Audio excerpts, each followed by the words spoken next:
नमस्कार, आप देख रहे हैं जोहार झारखंड। मैं हूं शुभे मिश्रा आपके साथ। चलिए करते हैं बुलेटिन की शुरुआत। मेदिनीनगर में आयोजित खतियानी जोहार यात्रा में सीएम हेमंत सोरेन ने बीजेपी पर खूब निशाना साधा।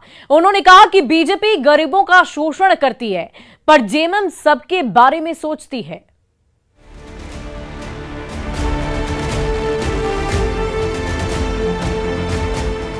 मेदिनीनगर के शिवाजी ग्राउंड में खतियानी जोहार यात्रा का मंच सजा तो उसमें शामिल होने के लिए जेएमएम कार्यकर्ताओं की भीड़ खींची चली आई। कई कार्यकर्ता घोड़े पर सवार होकर आए तो कई कार्यकर्ताओं के हाथ में ऊंट की डोर नजर आई। नीचे से लेकर ऊपर तक जेएमएम के हरे रंग में रंगे पार्टी कार्यकर्ताओं का जत्था जैसे ही मैदान में जमा हुआ, मुख्यमंत्री हेमंत सोरेन भी बिना देर किए स्टेज पर पहुंच गए और हाथ हिला हिलाकर सबका अभिवादन किया। पर जैसे ही सीएम ने माइक संभाली, सबसे पहला वार बीजेपी पर किया। ये लोग इतने षड्यंत्रकारी लोग हैं, इतने झूठ बोलते हैं कि ये सिर्फ और सिर्फ व्यापारियों का जमात है, और ये ऐसी जमात है जो देता नहीं है, ये छीनने वाले लोग हैं। केंद्रीय जांच एजेंसियों की कार्रवाई से जूझ रहे मुख्यमंत्री हेमंत सोरेन के नेतृत्व में चल रही गठबंधन सरकार के कुछ दिन बाद ही 3 साल पूरे होने जा रहे हैं। इसके ठीक पहले खतियानी जोहार यात्रा के बहाने पूरे प्रदेश के दौरे पर निकले मुख्यमंत्री हेमंत सोरेन जनता के सामने अपनी सरकार की उपलब्धियां तो गिना ही रहे हैं। 1932 के खतियान पर आधारित स्थानीय नीति और 27% ओबीसी रिजर्वेशन से जुड़ा लोक लुभावन फैसले को भुनाने में भी कोर कसर नहीं छोड़ रहे हैं। आदिवासी, मूलवासी, दलित, पिछड़ा, शोषित, अल्पसंख्यक के ऊपर जो शोषण हुआ है, इसका जब हम पाई हिसाब ले रहे हैं तो ये लोग षड्यंत्र रच करके उल्टे सीधे बयान करके सरकार को नीचा दिखाना चाहते हैं और हमारी छवि खराब करना चाहते हैं। गढ़वा और पलामू के बाद खतियानी जोहार यात्रा का मंच गुमला, लोहरदगा, गोड्डा और देवघर में भी सजने जा रहा है, जहां मुख्यमंत्री हेमंत सोरेन को एक बार फिर सरकार की उपलब्धियां गिनाने के साथ साथ विपक्ष पर जोरदार हमला करने का भी मौका मिलेगा। निरंजन, न्यूज़ 18, पलामू। वहीं पलामू पुलिस लाइन में मुख्यमंत्री हेमंत सोरेन ने विकास योजनाओं की समीक्षा बैठक की और इस बैठक में मुख्य सचिव सुखदेव सिंह और डीजीपी नीरज सिन्हा के साथ साथ स्थानीय जनप्रतिनिधि और आला अफसर भी मौजूद रहे। मुख्यमंत्री ने कहा कि जनता की शिकायतें दूर करने में कोई कोताही नहीं बरती जाएगी। लोगों की शिकायत, यहाँ के समस्याओं का निदान हो, ये सरकार का मंशा है। इसमें किसी तरीके की कोई कोताही नहीं करेगी सरकार, और इन सब चीजों में जो अगर गड़बड़ियां पाई जाएगी तो कार्रवाई करने से भी नहीं चुकेगी। वहीं जेएमएम की खतियानी जोहार यात्रा में पहुंची भोजपुरी अभिनेत्री अक्षरा सिंह ने अपने प्रशंसकों का आभार जताया। उन्होंने कहा कि गढ़वा के लोगों ने बहुत सारा प्यार दिया है, फिर बुलाने पर मां गढ़देवी का आशीर्वाद लेने वो जरूर आएंगी। कल गढ़वा में आकर गढ़वा के सारे लोगों का, जितने भी फैंस हैं, व्यूअर्स हैं, हर किसी का बहुत प्यार मिला। उसके लिए बहुत बहुत धन्यवाद, थैंक यू वेरी मच। और जब भी बुलाए आप, मैं दोबारा आऊंगी गढ़ देवी का आशीर्वाद लेने के लिए। वहीं झारखंड के मुख्यमंत्री हेमंत सोरेन की खतियानी जोहार यात्रा पर प्रदेश की सियासत गरमाती ही जा रही है। बीजेपी ने मुख्यमंत्री की यात्रा को नौटंकी करार दिया है, तो जेएमएम और कांग्रेस ने इसे जनता के प्रति आभार करने का एक जरिया बताया। ये यात्रा कहीं से भी जिस मकसद को लेकर के इस यात्रा को किया जा रहा है, उसका उससे कुछ भी लेना देना नहीं है। यह सिर्फ और सिर्फ सस्ती लोकप्रियता के लिए और अपने कुकर्मों को छिपाने के लिए ये सरकार के लोग और सत्ताधारी गठबंधन के लोग यात्रा के नाम पर और पैसे की बर्बादी कर रहे हैं। पलामू में जैसा उनका चल रहा है, तो आप देख लेंगे कि उस इलाके के जितने भी समस्याएं हैं उनको उन्होंने उसी समय निपटने का काम किया है, और उसी समय उन्होंने त्वरित कार्रवाई करके विभिन्न जो विभाग के सचिव हैं और अधिकारी हैं उनको उन्होंने निर्देश देने का काम किया है। भाजपा की तिलमिलाहट, उसकी एक बकाहट ये बात बोल रही है, और प्रदेश की जनता खुश है। आप देखिए जहाँ जहाँ मुख्यमंत्री गुजर रहे हैं जनसैलाब आ रहा है। तो देखिए भाजपा वाले ईडी की राजनीति कर रहे हैं, हम जनता की राजनीति कर रहे हैं। उनके साथ ईडी है, हमारे साथ जनता है, तो ये बौखलाहट होना जायज है उनके साथ, उसके लिए कोई नाराजगी हमें नहीं उनसे। वहीं गढ़वा में बीजेपी ने जेएमएम पर खतियानी जोहार यात्रा के बहाने स्कूली बच्चों को राजनीति में घसीटने का आरोप लगाया है। बीजेपी प्रवक्ता कुणाल सारंगी ने कहा कि खतियानी जोहार यात्रा जेएमएम का राजनीतिक कार्यक्रम था, पर इसमें स्कूल यूनिफॉर्म बच्चे छोटे छोटे बच्चों से भी पोस्टर लेकर सड़कों पर नारेबाजी कराई गई। संपूर्ण रूप से एक राजनीतिक कार्यक्रम था। स्कूल के बच्चों को जिस तरह से राजनीतिक नारे उनके द्वारा लगवाए गए, उनका राजनीतिक इस्तेमाल करने की कोशिश की गई, एक बहुत ही गलत परंपरा की शुरुआत है। और आने वाले समय में शिक्षा को और शिक्षा के जो मूल्य हैं उनका अगर राजनीतिकरण इस तरह से करने की कोशिश की गई तो आने वाला जो भविष्य है उस पर कई तरह के प्रश्न उठेंगे। और चलिए अब बढ़ते हैं अगली खबर की ओर। राजधानी राज्य के सीआईपी में अवैध खनन के मुख्य आरोपी पंकज मिश्र का पिछले 3 दिन से इलाज चल रहा है। प्रशासन से अनुमति लेकर उनकी पत्नी गीता देवी उनसे मुलाकात करने सीआईपी पहुंची। फिलहाल पंकज मिश्र का इलाज सीआईपी के नशा मुक्ति केंद्र में चल रहा है। केंद्र के एचओडी डॉक्टर एसके मुंडा ने न्यूज 18 से खास बातचीत में बताया कि चिकित्सकों की टीम उन्हें नशीली दवाइयों से मुक्ति दिलाने की कोशिश कर रही है।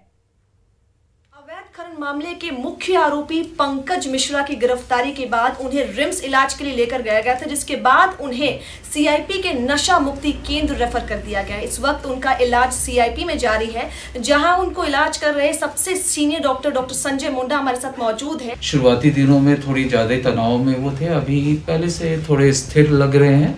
हालांकि उनकी समस्याएं कुछ बनी हुई है, जैसे थोड़ी नींद की समस्या है, उसके साथ साथ थोड़ा जो तनाव है वो तो बरकरार है ही, और इसके साथ जो पेट दर्द की समस्या है जिसके चलते वो दर्द निवारक जो इंजेक्शन का जो उनको आदत लगा हुआ था वो दर्द उनको 2-3 मरतबे यहाँ हुआ है।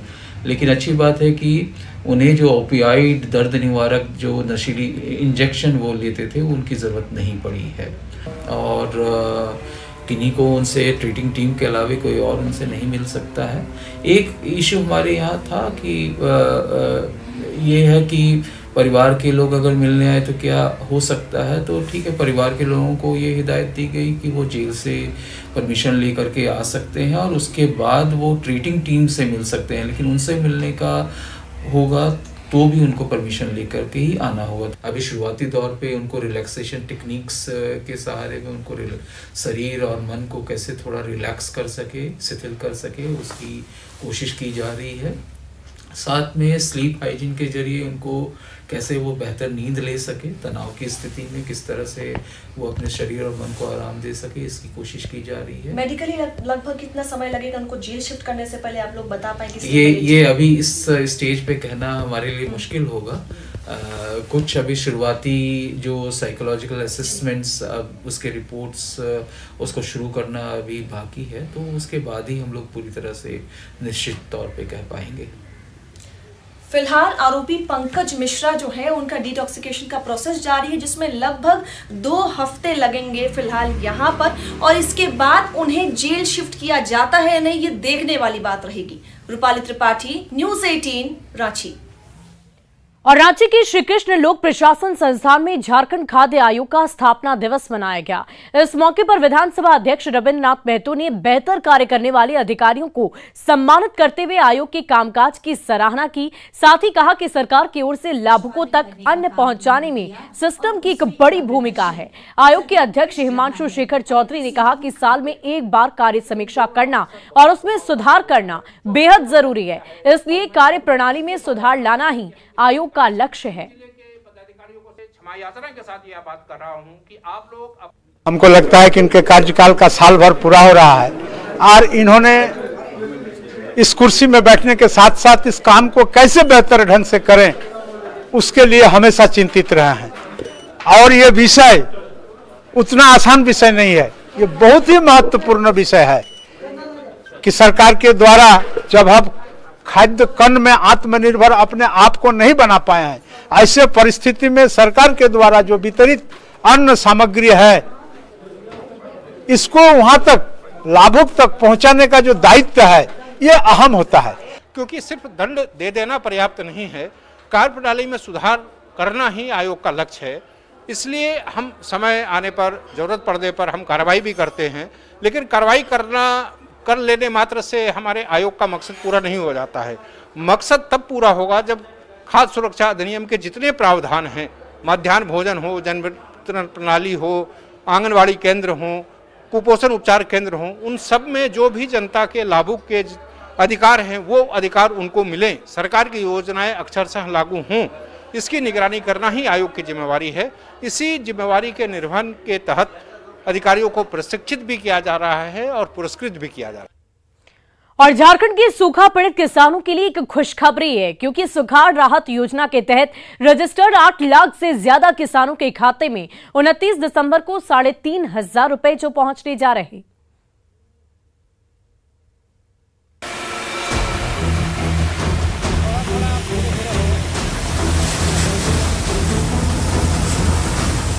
सुखाड़ की मार झेल रहे किसानों के लिए राहत भरी खबर है, क्योंकि चंद दिनों बाद ही यानी 29 दिसंबर से उनके बैंक खातों में 3,500 की राहत राशि जो आने जा रही है।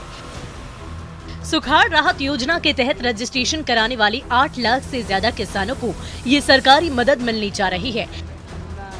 हालांकि कर्ज और सुखाड़ की मार झेल रहे किसानों के लिए ये मदद ऊंट के मुंह में जीरा के समान है, पर ये छोटी सी मदद उनके जख्म पर मरहम तो जरूर लगाएगी।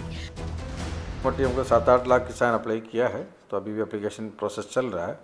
आपके माध्यम से एक मैसेज हम देना चाहेंगे, इसमें कोई डेट कट ऑफ की बात नहीं है। एक बीच में एक ब्रांच दिया हुआ था 30 तारीख तक आवेदन देना है, ऐसा कोई बात नहीं, लेकिन जितना से जल्दी आवेदन दे उतना से जल्दी अच्छा है। सुखाड़ पीड़ित किसानों तक राहत पहुंचाने के लिए कृषि विभाग ने वेबसाइट भी लॉन्च की है, जिसमें पीड़ित किसानों को रजिस्ट्रेशन कराना होगा, जिसका प्रशासनिक तौर पर वेरिफिकेशन होते ही राहत की रकम पहुंचते देर नहीं लगेगी। कांग्रेस ने झारखंड सरकार की सुखाड़ राहत योजना का स्वागत किया है, तो बीजेपी ने इसे सुखाड़ प्रभावित किसानों की मदद के नाम पर दिखावा करार दिया है। अगर ये किसानों के हित में काम करते तो अभी तक किसानों का दुख दर्द झारखंड से चला जा चुका रहता। इन्होंने तो केंद्र से आए पैसे को और केंद्र से आए योजनाओं को भी लागू नहीं किया, जिससे किसान सुखीमय रहे। तो किसानों के प्रति जो सरकार का रवैया हम लोगों का और वही भारतीय जनता पार्टी का केवल एक न्यूज़ में बने रहने के लिए कि सरकार के अच्छे कामों पे आप कम से कम शाबाशी दीजिए, और अगर कहीं पे खराबी हो रही, सरकार नहीं कर पाए, आप इंगित जरूर कीजिए।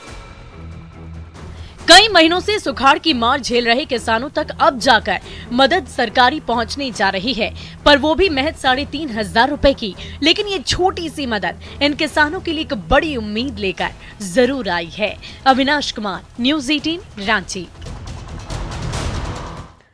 और देखिए, लोकसभा में खेल के प्रोत्साहन पर विशेष चर्चा में रांची के सांसद संजय सेठ शामिल हुए। संजय सेठ ने झारखंड में खेल विश्वविद्यालय की स्थापना की मांग की, साथ ही खेलगांव में बेहतर प्रशिक्षण की व्यवस्था पर जोर दिया है। सांसद ने कहा कि केंद्र सरकार खिलाड़ियों का डेटाबेस तैयार करे और उसकी मॉनिटरिंग करे।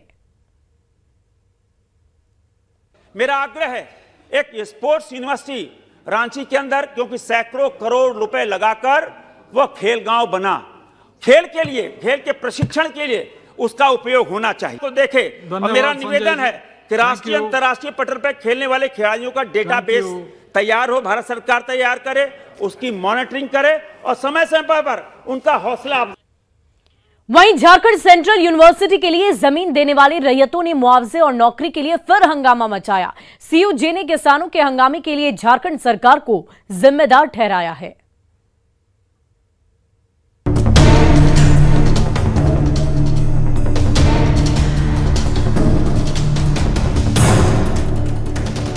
सेंट्रल यूनिवर्सिटी ऑफ झारखंड की चमचमाती बिल्डिंग के बाहर जुटी ये उन आग बबला रैयत ग्रामीणों की भीड़ है, जिनसे उपजाऊ जमीन लेकर इस यूनिवर्सिटी की विशालकाय इमारत तो खड़ी हो गई, पर बदले में ना नौकरी मिली और ना ही कोई वादा पूरा हुआ। सालों बाद भी जब सरकार की कानों में जू नहीं रहेंगी, तो मनातू गांव के ग्रामीणों का काफिला धड़धड़ाता हुआ सेंट्रल यूनिवर्सिटी ऑफ झारखंड के एडमिनिस्ट्रेटिव बिल्डिंग पहुंच गया, जहां हो हंगामा शुरू हो गया। यहाँ पे सेंट्रल यूनिवर्सिटी में जो ये बना है कैंप, तो उसमें मुआवजा के साथ नौकरी भी मिलना चाहिए अभी के लिए। उसके बाद तो जो है वो तो होना ही है, जैसे कि स्थानीय लोगों को नौकरी मिले, उसके साथ मुआवजा मिले। केंद्रीय विश्वविद्यालय में अधिग्रहण, मेरा घर द्वार 0 पॉइंट पर घर है और मेरा 40 एकड़ अधिग्रहण हो रहा है और यहाँ नौकरी का जॉब के लिए मैं आता हूँ, तो यहाँ महिला लोग को या जेंट्स लोग को टरकराया जाता है। कांके के मनातू में 139 एकड़ जमीन पर 12 साल पहले बनी सेंट्रल यूनिवर्सिटी ऑफ झारखंड में इस समय पूरे देश के हजारों छात्र छात्राएं उच्च शिक्षा हासिल कर रहे हैं, पर मुआवजा और नौकरी में रिजर्वेशन की मांग को लेकर बीच बीच में मनातू के ग्रामीणों का झुंड यूनिवर्सिटी कैंपस में हंगामा खड़ा कर देता है। इससे पठन पाठन तो प्रभावित होता ही है, सुरक्षा पर भी गंभीर सवाल खड़े होते हैं। यूनिवर्सिटी प्रबंधन इसके लिए राज्य सरकार को जिम्मेदार ठहरा रहा है। मुआवजा राज्य सरकार देगी, क्योंकि कहीं भी सेंट्रल यूनिवर्सिटी है उसके लिए अगर जमीन राज्य सरकार ने दिया तो मुआवजा, जमीन की राशि, बिजली, पानी, सड़क, ये सब उपलब्ध कराना राज्य सरकार का कार्य। मेरा इन सभी से अनुरोध है कि नौकरी वाली जो बात है इसके लिए इन्हें मुझे एक आवेदन दें, तो मैं अपने उच्च अधिकारी को भी सूचित करूंगा कि वहाँ के रैयतों की ये मांग है कि उनको नौकरी दिया जाए। स्थापना के साथ ही विवादों से घिरे सेंट्रल यूनिवर्सिटी ऑफ झारखंड में लड़ाई और आंदोलन का दौर थमने का नाम ही नहीं ले रहा, पर मुआवजा और नौकरी के लिए जब से स्थानीय ग्रामीणों ने विरोध का झंडा बुलंद कर दिया है, तब से यूनिवर्सिटी के कामकाज पर असर पड़ने लगा है। ये टकराव तभी खत्म होगी जब सरकार इनकी मांगों पर सहानुभूति से विचार करेगी। संजय सिन्हा, न्यूज़ 18, रांची। और घाटशिला के बोर्ड मध्य विद्यालय के प्रिंसिपल शफक इकबाल पर राष्ट्र ध्वज के अपमान को लेकर ग्रामीणों ने स्कूल परिसर में जमकर हंगामा किया। प्रिंसिपल के साथ धक्का मुक्की भी की गई। जानकारी मिलने पर जिला पार्षद स्कूल पहुंचे और प्रिंसिपल को ग्रामीणों के चंगुल से छुड़ाकर थाने पहुंचाया। प्रिंसिपल पर आरोप है कि झंडे को काटकर छात्रों से बेंच और डेस्क साफ कराया जाता है। जानकारी के अनुसार फिलहाल आरोपी प्रिंसिपल को हटा दिया गया है और आगे की कार्रवाई लगातार जारी है। इस समय में हम लोग जांच कर रहे हैं जो एक्ट के अनुसार और नेशनल कोड ऑफ कंडक्ट जो होता है हम लोग का फ्लैग कोड ऑफ इंडिया और prevention of national flag insulting act जो होता है उसके तहत जो उसमें प्रावधान है हम लोग उसके तहत FIR दर्ज करेंगे, कार्रवाई की जाएगी। वहीं चतरा के जयपुर भुइयां टोला में घरेलू विवाद और प्रताड़ना से तंग आकर पत्नी ने पति के शरीर में आग लगा दी। बुरी तरह झुलसे पति को लोगों ने सदर अस्पताल पहुंचाया, जहां प्राथमिक उपचार के बाद गंभीर अवस्था को देखते हुए बेहतर इलाज के लिए हजारीबाग रेफर कर दिया गया। मौके पर पहुंची पुलिस ने आरोपी पत्नी को हिरासत में ले लिया है। हाथ पैर बांध रही है, बांध उन के पूरा कपड़ा उपड़ा साज के अब बच्चा को लेके निकल गई, कमाड़ी उमाड़ी लगा के, आग उग लगा के। जब हम लोग के रूम में गए तो उसके बाद हम लोग कूदल आए तो देखे। वहीं FIH वर्ल्ड कप हॉकी की ट्रॉफी का रांची के बिरसा मुंडा एयरपोर्ट में शानदार तरीके से स्वागत किया गया। ट्रॉफी की एक झलक पाने के लिए खेल प्रेमियों का सैलाब उमड़ पड़ा। ट्रॉफी को सम्मान देने के लिए कई नेशनल प्लेयर एयरपोर्ट पहुंचे और एयरपोर्ट से ट्रॉफी को खुली जीप पे बिरसा चौक ले जाया गया, जहां भगवान बिरसा मुंडा की प्रतिमा के पास ट्रॉफी को रखा गया। जायजा लिया न्यूज़ 18 संवाददाता संजय सिन्हा ने। वर्ल्ड कप हॉकी की ट्रॉफी रांची पहुंच चुकी है और रांची एयरपोर्ट पर जिस तरीके से ट्रॉफी का प्रदर्शन किया जा रहा है आप देख सकते हैं कि लोग काफी एक तरीके से उत्साह है कि इस बार टीम इंडिया जो है 1975 में जो पिछली बार जीत हुई थी उस जीत को कम से कम दोहराएगी। बहुत उत्साह है झारखंड में बहुत उत्साह है। आप 11 तारीख को आप देखिएगा मोराबादी मैदान में और न्यूक्लियस मॉल में हम लोग इसको प्रदर्शनी के रूप में रखेंगे। तो आप देख रहे हैं कि ट्रॉफी को लेकर कितना उत्साह है लोगों में। आपको बता दें कि इस बार जो उड़ीसा के भुवनेश्वर राउरकेला में जो वर्ल्ड कप हॉकी का जो मैच खेला जाएगा, कुल 44 मैच होंगे और साथ में 16 टीमें भाग ले रही हैं। टीम इंडिया पूल डी में है, इंडिया के साथ इंग्लैंड, स्पेन और वेल्स की टीमें खेलेंगी। 1975 में पिछली बार टीम इंडिया ने आपको हॉकी का वर्ल्ड कप जीता था और एक बार फिर उम्मीद की जा रही है कि टीम इंडिया इतिहास को दोहराएगी। संजय कुमार सिन्हा, न्यूज़ 18, रांची। और राजधानी रांची की गली गली में क्रिसमस की रौनक देखी जा रही है। 2 साल बाद क्रिसमस पर रांची वासियों का उत्साह देखते ही बन रहा है और इस बार क्रिसमस सेलिब्रेशन के लिए मार्केट में जोश देखा जा रहा है। कई किस्म की क्रिसमस ट्री रांची वासियों को लुभा रही है। चॉकलेट और सजावटी सामान की खरीदारी भी की जा रही है। मार्केट का जायजा लिया न्यूज़ 18 संवाददाता रूपाली त्रिपाठी ने। राजधानी रांची में क्रिसमस की तैयारी अब पूरे शहर में दिखने लगी है। सामने आपको तस्वीरों में दिखाएंगे किस तरीके से रांची का जो सबसे मुख्य मार्केट है, जो कि क्रिसमस के लिए ही जाना जाता है, यहाँ पर आप देखेंगे जो खास मान्यता रखने वाली क्रिसमस ट्री होती है वो कई वैरायटीज में मार्केट में लाई गई है। वहीं अलग अलग तरीके के इस बार stars, bell, decorative items market में सजा दिए गए हैं। लेकिन इस बार पूरा जोश के साथ में दुकानदार भी तैयारी में है और कस्टमर तो मत पूछिए कि एकदम सलाब जैसा आएंगे एकदम। क्रिसमस मतलब कि क्रिसमस ट्री और स्टार्स, तो ये आप लोग में खूब दिख रहा है डेकोरेटिव आइटम। बहुत इस बार क्रिसमस ट्री ऐसे ऐसे आए हुए हैं, आइस ट्री आया हुआ है, चेरी ट्री है, पाइन ट्री है, इतनी वैरायटी ट्री की आई हुई है कि कस्टमर को खूब अट्रैक्ट हो रहा है सब देख देख। राजधानी रांची में क्रिसमस का जो फेस्टिवल है वो सिर्फ एक समुदाय